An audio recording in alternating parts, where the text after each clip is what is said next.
ये सरकार ही महिला विरोधी है और अभी जाति की बात कर दे रहे हैं। तो मैंने कुछ लिखता रहता हूँ, मैं छोटा मोटा एक लेखक भी हूँ मैं। तो मैंने लिखा था कि एक छोटा मोटा कविता लिख देता हूँ कि जाति धर्म में बात कर फायदा उठाए, जाति धर्म में बात कर फायदा उठाए, सपने दिखा के आपने उल्लू बनाए हैं, जाति धर्म में बात कर फायदा उठाए हैं। और आपको पता है कि अचानक से ये जब से 14 में से चुन के आए हैं तब से अब तक की दवा के दाम इतना डबल बढ़ गया है, आपको पता भी नहीं होगा। तो मैंने उस पे लिखा था कि मेडिसिन का दाम देख लो झटके में बढ़ गया, जनता में कहते हो आप ये कि देश बदल गया। तो देश बदला नहीं है, क्योंकि प्रधानमंत्री देश बदलता है और उन भक्तों को कहता है देश बदल रहा है, तो अन्य भक्त खुश होते हैं, आपको पता भी होगा। तो डॉक्टर रीतू जी की जो बात है, तो हम महिलाओं के सम्मान में और हम सब हैं मैदान में। और इस बार देखो ये अभी पता चला कि जो डीयू की जो लेडी है, जो जातिवाद में इनके ऊपर कई केसेस भी है और उन्होंने जो है उनको कोई पोस्ट दिया गया, सम्मान किया गया सरकार की तरफ से। तो मुझे बहुत लोगों ने पूछा ऐसा क्यों हो गया। मैं बोला भैया मुझे कोई आश्चर्य नहीं है, क्योंकि जब ये इंस्पेक्टर सुब्रत सिंह के हत्यारों को माला पहना सकते हैं तो इनको अगर कुछ सम्मान वगैरह देते हैं तो इसमें आश्चर्य की क्या बात होती है ना। जब ये महिला विरोधी इसलिए भी कि जब ये बिल्किस बानो की 11 बलात्कार किए हुए दरिंदों को छोड़ सकते हैं तो फिर ये डॉक्टर रीतू के ऊपर ये अत्याचार कर रहे हैं। तो ये जो है अब हमको एक होने की जरूरत है और सब मिल करके, तो आपको पता भी होगा। और मैं आपको बता दूं कि ये सरकार, हमें गांव-गांव घूमता रहता हूँ, भारत के कई राज्यों में घूमा, तो सब कह रहे हैं कि भैया हम तो लूट गए। आप सब लोग मानते हैं हम लूट गए? लगता है कोई सुन नहीं रहा है। मानते हैं? तो मैंने उस पे लिखा था कि मोदी हम तो लुट गए तेरे राज में, जाने तुझको शर्म कब होगी।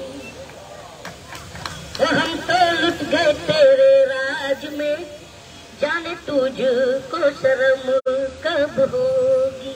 15 लाख की बात किसने किसने सुनी थी, जरा हाथ उठा दो यार। सबने सुनी थी। तो 15 लाख का वादा करके वोट बैंक को लूटा, 15 लाख का वादा करके वोट बैंक को लूटा, नोट बंद करवा कर लाइन में लगवा कर कूटा है रे मोदी। हम तो लुट गए तेरे राज में, जाने तुझको शर्म कब होगी। और आपको पता है मन की बकवास कौन कौन सुनता है, जरा वो हाथ उठा दो यार।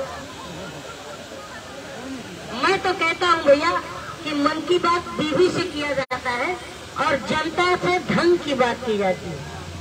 तो ये मन की बात करते हैं। तो मैंने उस पर लिखा था कि मन की बातें बहुत हो चुकी, करो काम की बातें, मन की बातें बहुत हो चुकी, करो काम की बातें, कब तक देते रहोगे हमको जुमलों की सौगातें है रे मोदी।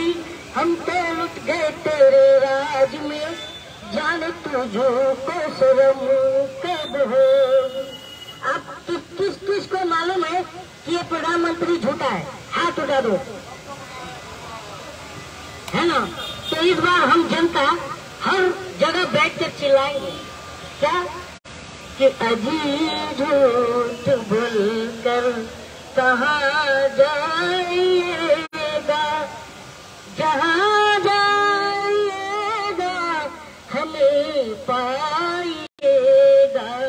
अजी झूठ बोलकर कहाँ जाइएगा, जहाँ जाइएगा हमें पाइएगा, अजी झूठ बोलकर। और आपको सबको पता है कि चौराहे पर किसने आने को कहा था? प्रधानमंत्री ने।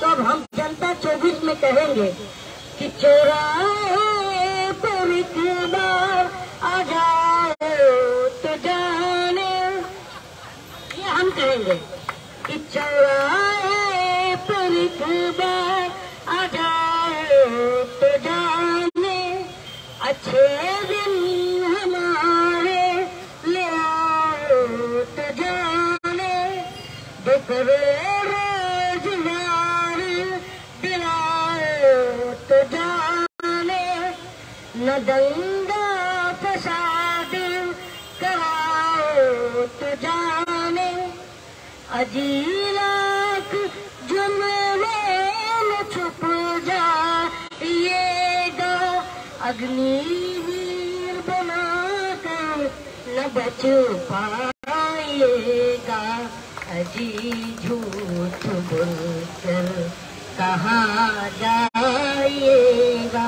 मतलब कि हम जनता भागने नहीं देंगे, हर जगह बैठकर इनको दौड़ाएंगे कि तुमको भागने नहीं देंगे। और आपने कहा था कि मैं झोला उठा के चल दूंगा जी, तो झोला भी चेक करेंगे और तब जाने देंगे जी, है कि नहीं?